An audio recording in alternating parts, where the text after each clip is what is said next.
딱 일주일 전이었습니다. 신림동에서 흉기 난동을 벌인 피의자 조선이 지난달 초에 홍콩 묻지마 살인을 검색한 걸로 조사됐습니다.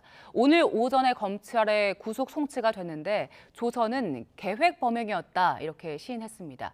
관련해서 이수정 경기대 범죄심리학과 교수와 조선의 심리 또 예상 형량까지 분석해 보겠습니다. 어서 오세요. 네, 안녕하십니까. 예, 일단 오늘 오전에 검찰에 구속 송치가 됐고요. 여기에서 계획 범죄였냐라고 물어보는 질문에 예라고 짧게 대답을 했습니다. 네. 이 모습은 어떻게 보셨어요? 글쎄, 뭐 초기 단계에서 마치 우발적인 범행인 양 이렇게 이제 이야기를 하던 모습과는 좀 거리가 있는 모습이었다.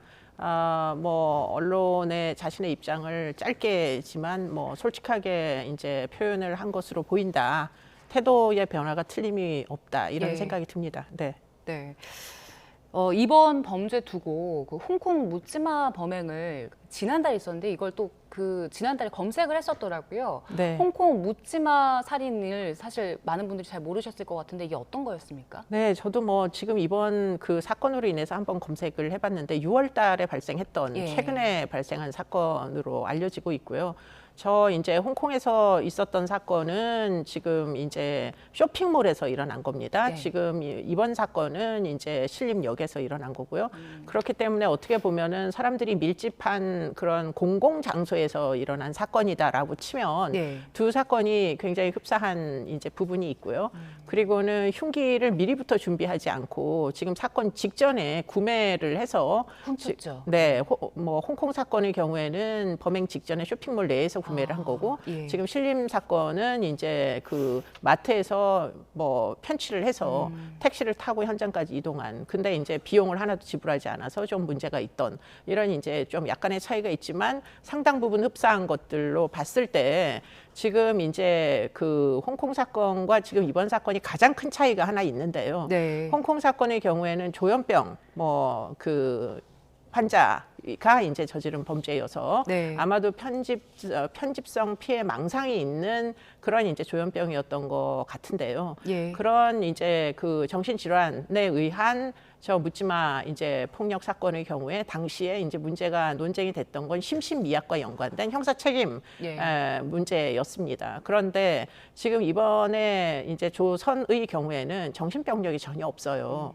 그런데 그럼에도 불구하고 지금 홍콩 사건을 참조하면서 본인이 사전에 미리 정신질환과 연관된 정보들을 다 검색을 했다는 점, 마치 이제 정신질환이 없었음에도 불구하고 지금 우울증을 현재 주장하고 있는 걸로 보입니다. 그런 것들이 형사 책임의 조각 사유가 될 수 있다는 점을 홍콩 사건에서 좀 이렇게 습득을 한 게 아닌가 이런 생각이 들죠. 네, 네. 경찰 조사에서 나온 걸로 그 조선이 검색했던 키워드가 병원 강제 입원, 정신병원 탈출, 뭐 정신병원 입원 비용 이런 키워드들이 있었는데 네. 그러면 이런 검색 결과를 봤을 때 홍콩 범죄를 좀 모방하려고 했다고 볼 수 있는 겁니까? 상당히 흡사하게 이제 모방을 한 대목들이 있고요. 근데 이제 조선 같은 경우에 지금 이 사건을 벌이기 전에 주변 그 지인들에게 내가 이번에 또 좀 뭐 일정 기간 동안 못 만나게 될 텐데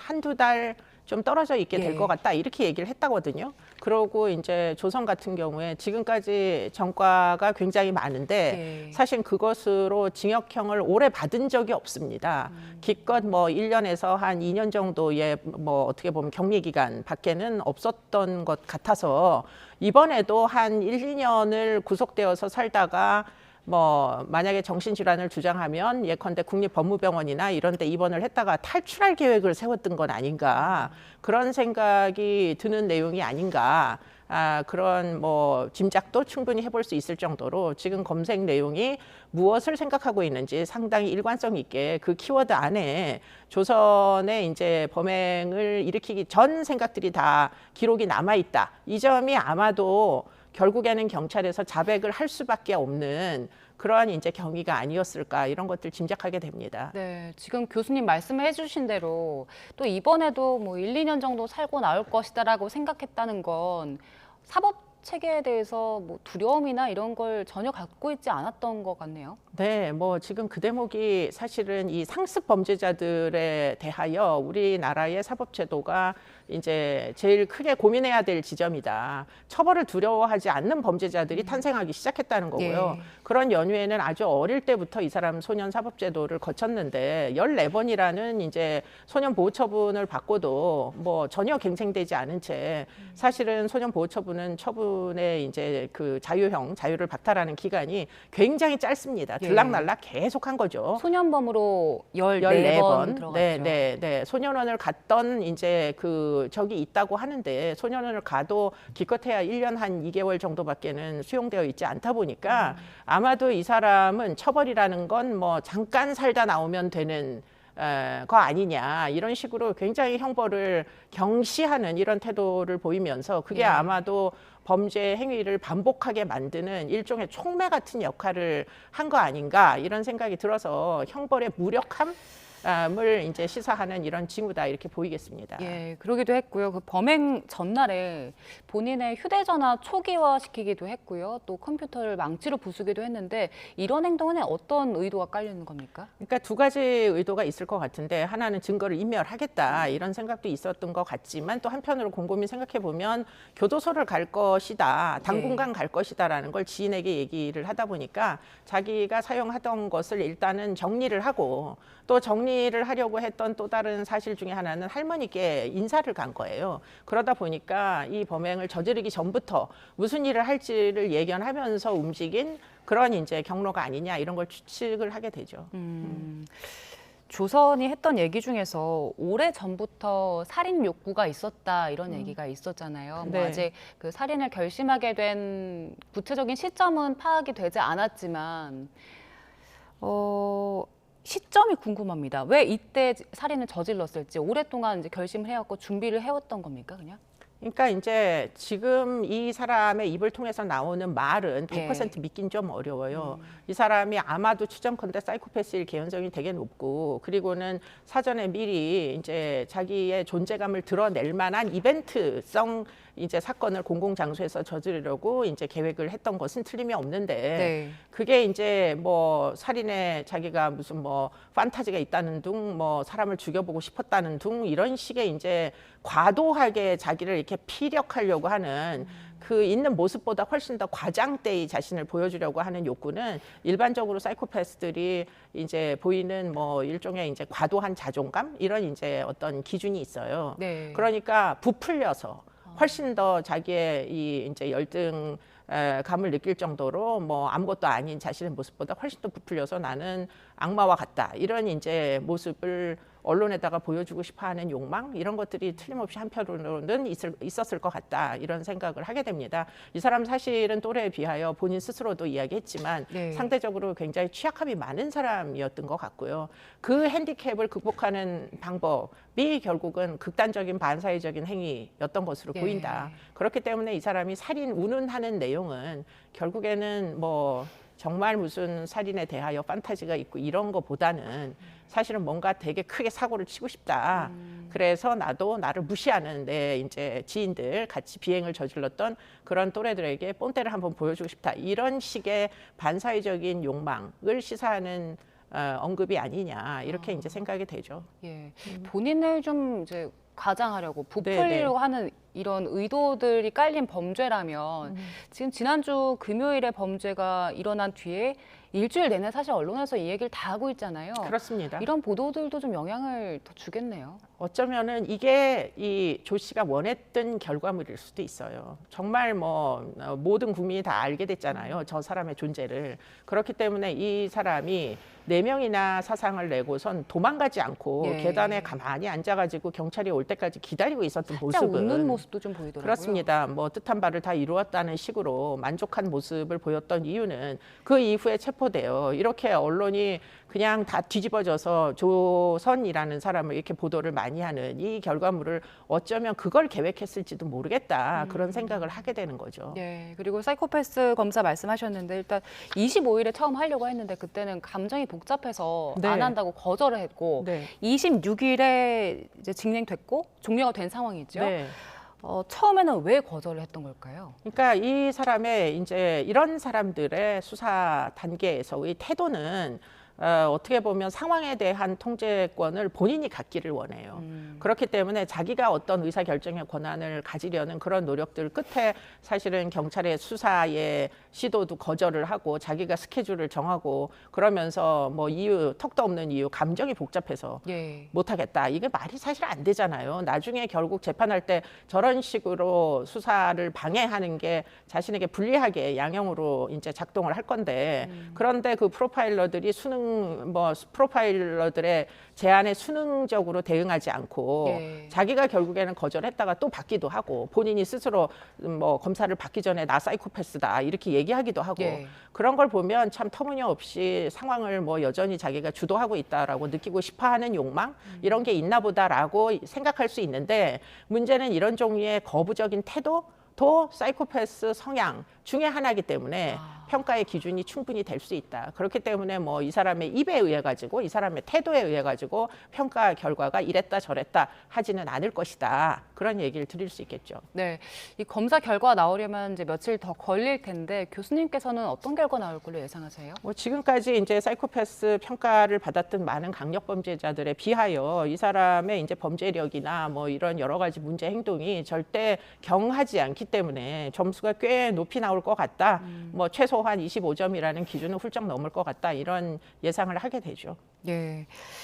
일단 경찰에서는 조선에게 4가지 혐의 적용했습니다. 살인, 살인미수, 그리고 절도, 사기 혐의 이렇게 4가지를 적용했는데 사안 자체가 워낙 잔혹하다 보니까 살인, 그 사형에 대한 이야기가 나오고 있더라고요. 또 네. 유족들도 사형을 해달라라는 국민청원 올렸잖아요. 근데 네. 이거는 가능할까요? 그러니까 이게 이제 문제인데요. 뭐 조선도 자기가 뭐 아주 심각한 이제 처벌을 받을 것이다라는 생각조차 안 하고 벌린 일 같아요. 그러니까요. 그런데 그럴수록에 엄벌을 해야 되는 그런 이제 일벌백계 해야 되는 그런 케이스다라고 보이는 게 지금 이제 5개 유형이 있고요. 살인 범죄는 예. 그중에 이제 5번째 유형이 극단적 인명 경시 살인이라는 게 있습니다. 인명을 진짜 파리 목숨 같이 생각하는 그런 극단적인 사건이다. 이럴 때는 사실은 사형까지를 선고할 수가 있습니다. 가중 요인이 붙을 경우에 예. 지금 5유형에 해당하는데요. 조선이요? 일반적으로 5유형은 연쇄살인 범죄자에게 적용하는 그런 형태의 이제 살인 유형입니다. 그런데 아시다시피 연쇄살인이라는 게 이제는 CCTV 때문에 우리나라에서 계속 발생하기는 어려운 유형의 범죄예요. 그러다 보니까 연쇄살인범과 같이 인명을 경시하는 사건이라면 예. 저 지금 5유형의 사건이 피해자가 1명이든 2명이든 간에 적용해야 되는 거 아니냐 이런 생각을 한편으로는 할 수 있고요. 그럼에 있어서 이 사람이 지금 그 신림역에서 흉기를 휘두르면서 그 젊은 남자들에게 끔찍하게 정말 치명상을 입힌 그런 과정을 CCTV 영상으로 만일 재판부가 판사님들이 그 영상을 보시기만 해도 이거는 극단적인 인명 경시라는 점을 뭐 국민들 뭐 눈높이에서 얼마든지 이해하실 수가 있다. 그렇기 때문에 정말 이런 사건이야말로